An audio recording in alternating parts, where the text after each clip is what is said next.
In this video, I'm going to tell you a secret. Your writing struggle is not a problem of willpower or talent. It's a problem of brain imbalance. Actually, writers fail in one of the two ways that I'm mentioning. The first group of writers are the empty pager. And these people, they rush to write without research. Their writing is shallow. And they fail because they had nothing meaningful to say. This term refers to a type of writer whose work is substantially shallow, lacking depth and poorly supported because they skip or fail to complete the necessary preparatory work. And the second group of people are the stuck genius. They read every book, they research for months, but they never start to write. This is actually the analysis paralysis. This means a person is unable to make a decision or start to write because they overanalyze or overthink. Instead of moving forward, they are trapped in a phase of evaluating options, collecting more data, or obsessing over the potential risk or outcomes. This leads to a state of being paralyzed. They don't start to write. They have a kind of fear. Today we are going to solve this problem. We are going to dive into the two warring systems in your brain. Find out which one is broken and learn how to fix it using something called epigenetics. Your brain handles writing with a classic division of labor. Writing is handled by two systems, posterior region and the central executive system. The posterior region is actually a kind of library. So think of this region as a library located in the back half of the head. This system is responsible for receiving input from the environment by reading, listening, or hearing. It's the engine that decodes letters, understands complex concepts. If your posterior is weak, your library is empty. So if there is no content in the library, then you cannot come up with the idea. And the second system is actually the executive control system. Think of this as a CEO located in the prefrontal cortex. This system is actually responsible for management. It controls planning and it overrides impulses. It takes the knowledge from the library, that is from the posterior region, and structures it into an argument. So if your executive system is weak, you have an easily distracted CEO. Then the empty pager, actually what they do, and they rush and do shallow writing.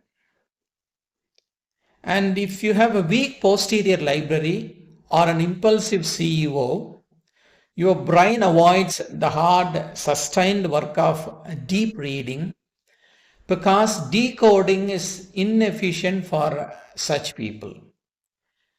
The executive system is actually responsible for inhibiting irrelevant information, but this system actually fails the impulse to start writing. And you will come up with a shallow idea eventually. And the problem might be psychological or a kind of belief. And the stuck genius, and these people are involved in reading forever. But if you read forever and procrastinate, you have a strong posterior library. And these people will have more knowledge. You love reading because it is easy and rewarding experience. Reading is not a difficult task for these people. But you have a struggling CEO. And the CEO is actually overwhelmed by the complexity of writing, and that is the reason why you have difficulty to begin writing. Because of the task requires everything at once, that is structuring, editing, and remembering facts, this actually overloads the working memory. So your brain chooses the easy reward reading over the hard stressed work, that is writing. And this leads to analysis paralysis. And that's why you don't decide, don't take any decisions to write. So if you have such a kind of problem, we should know how to fix this imbalance. And we cannot fix the imbalance not just by the willpower, but through epigenetic process you can fix the imbalance. Epigenetics is how your behavior and environment can literally change the expression of your genes. So think of your genes as light bulbs. Epigenetics are the switches. It can turn the gene on and off. You can make the gene glow brightly using the switches, and at the same time you can also dim the bulbs using the switches. That is through epigenetic process. So every single time you force yourself to use a new or helpful strategy, you are sending a sustained or a powerful environmental signal to your brain cells. This signal triggers chemical changes and cause your brain to rewire, and it will strengthen the weak pathways. So when you do this repeatedly, the task will change the behavior of the genes, and the genes will switch on. The bad genes will be switched off and the good genes will be switched on. And for which you have to take conscious effort. You can physically re-engineer your writing brain through some interventions. So let me explain 2 targeted interventions in this video based on the imbalance. And the first target is for the empty pages, and the empty pages will have a weak posterior and the impulsive CEO. And you need to force the posterior region to fill the library first. If the library is empty, then you cannot generate newer ideas. And the CEO should wait until the library is filled. You can fill the library by reading. By reading, you will acquire more knowledge. Once you acquire knowledge, then you can start to process the information through central executive system. So central executive system should inhibit this kind of impulses for these people. And for which what you have to do is you have to read a lot, and you have to take structured notes while reading. You should have a design before you start to write. Have clarity about the main arguments, and this really will help you to pick up the writing skills. And if you want to know more about this particular aspect, I have discussed this idea in my previous video titled Neurohack Your Resisting Brain. And these people will have a strong posterior and the stressed CEO. So you need to reduce the CEO stress. Only then you can start to write. So for such people, we need to have micro commitments, and they need a kind of external scaffolding. When writing something, don't commit for a lengthy 5,000 word paper or a 6,000 word paper. Commit for 15 minutes daily. If your mind resists to come up with ideas when writing, involve in free writing, and that will really help you to come up with quality ideas.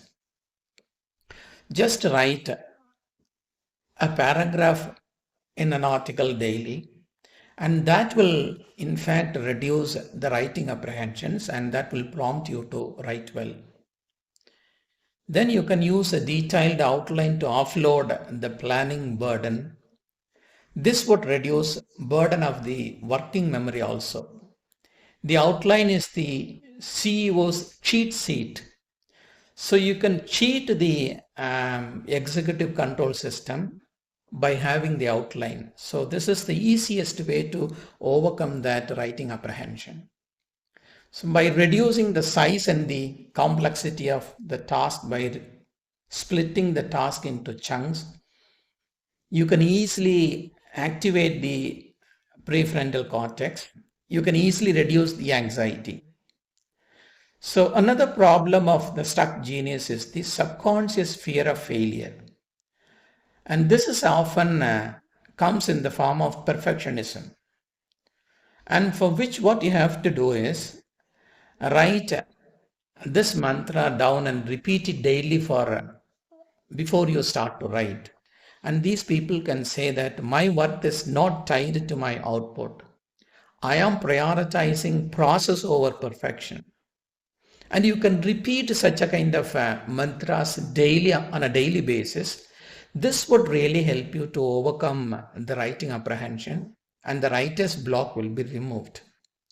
Repeat this daily to register in the subconscious mind. That will really help you, because this is you, the conscious you. The conscious you should train and retrain the deep-seated emotional programs that lead to avoidance. And this shows writing success is not a talent. It is an engineered process. It requires fixing your library through active input and training your CEO to plan, initiate, and manage your impulses. And you have the power to rewire your brain through the epigenetic process.